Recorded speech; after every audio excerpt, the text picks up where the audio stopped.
Assalamualaikum warahmatullahi wabarakatuh. Saya Aji Dustira. Di sini saya akan menjelaskan pelaku kegiatan ekonomi, sirkulasi dan sirkulasi pendapatan. Secara definisi, perilaku kegiatan ekonomi merupakan segala aktivitas yang terlibat dalam produksi, distribusi, dan konsumsi barang serta jasa dalam suatu komunitas.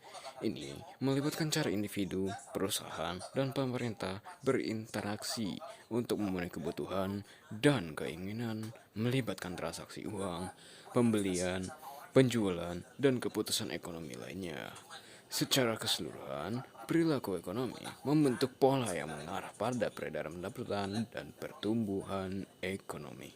Maksudnya di sini disimpulkan ini rotasi antar individu, perusahaan, dan pemerintah untuk saling ketergantungan untuk memenuhi kebutuhan satu sama lain dan menciptakan siklus mengarah pada peredaran pendapatan dan pertumbuhan ekonomi. Secara dan definisi dari sirkulasi pendapatan juga ialah merinci bagaimana pendapatan atau uang mengalir terus-menerus dalam siklus ekonomi. Itu juga melibatkan perjalanan dari produksi hingga konsumsi serta investasi dan pembayaran pajak. Siapa saja pelaku ekonomi? Pertama, rumah tangga yang biasanya individu atau kelompok yang menyediakan faktor produksi seperti tenaga kerja, modal, serta melakukan konsumsi barang dan jasa.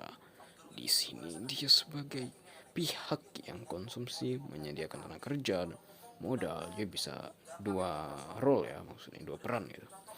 Banyak perannya lah. Kedua, perusahaan. Perusahaan ini merupakan organisasi yang aktif dalam proses produksi, distribusi, dan penjualan barang dan jasa. Dan juga sebagai pencipta lapangan kerja. Jadi kayak hubungannya apa sih rumah tangga dan perusahaan? Ya seperti itu, perusahaan menyediakan lapangan kerja, rumah tangga menyediakan tenaga kerja. Ya juga bisa modal ya bagi perusahaan. Perusahaan modal itu tidak terbatas pada uang, tapi bisa ke orang, bisa ke sumber daya alam atau semacamnya, atau daerah atau informasi lah. Itu ya pokoknya berguna antar timbal balik perusahaan dan rumah tangga. Seperti itu penjelasannya lebih lengkap. Dan pelaku yang terakhir merupakan pemerintah. Pemerintah merupakan lembaga dalam mengawasi dan mengatur aktivitas ekonomi negara dalam suatu negara atau wilayah daerah. Dia merumuskan kebijakan fiskal dan moneter, memberikan layanan publik, serta mengelola keuangan negara.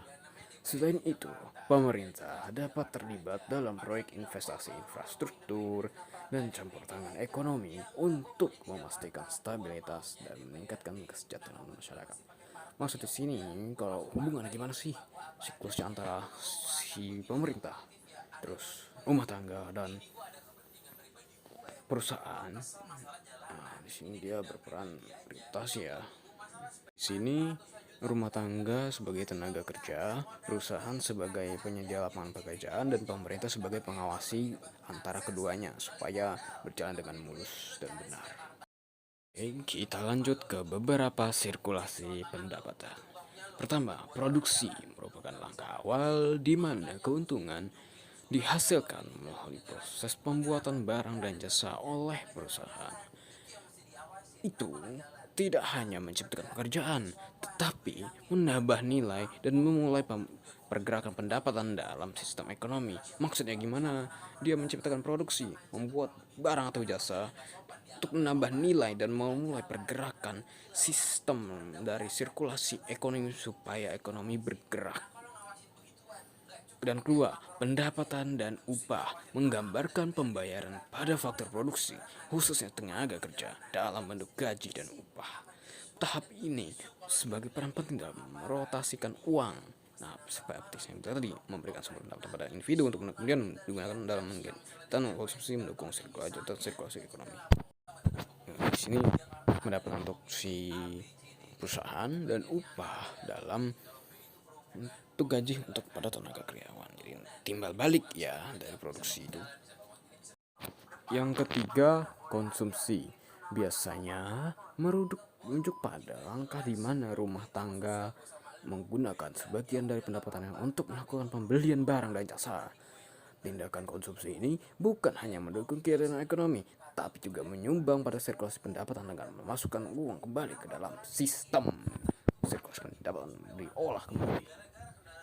Ya. Dan yang keempat, pajak merupakan proses pengambilan bagian dari pendapatan oleh pemerintah untuk mendukung pendanaan layanan publik, fasilitas umum, infrastruktur, dan langkah-langkah ekonomi selanjutnya dalam suatu negara. Pajak juga tidak hanya mempengaruhi perputaran uang dalam ekonomi, tetapi juga memiliki dampak pada kebijakan fiskal dan pembagian pendapatan untuk para rakyat dan para tenaga kerja dalam perusahaan. Dia jadi intervensi ya. Dan terakhir, uang yang beredar dalam merupakan mata uang dalam beredar atau jumlah mata uang yang diedarkan oleh bank sentral tambah uang giral yang dimiliki oleh perorangan, perusahaan, dan badan pemerintah. Juga banyak faktor ekonomi seperti investasi pendapatan dan sebagainya. Nah, di buku sini saling berhubungan ya. Uang yang beredar itu dia pada konsumsi, jadi uangnya beredar lagi. Dan terakhir di sistem pajak, di konsumsi di uang yang beredar, terus uang beredar itu jadi bagiannya dari pajak diambil dikit. Oke, terima kasih. Wassalamualaikum warahmatullahi wabarakatuh.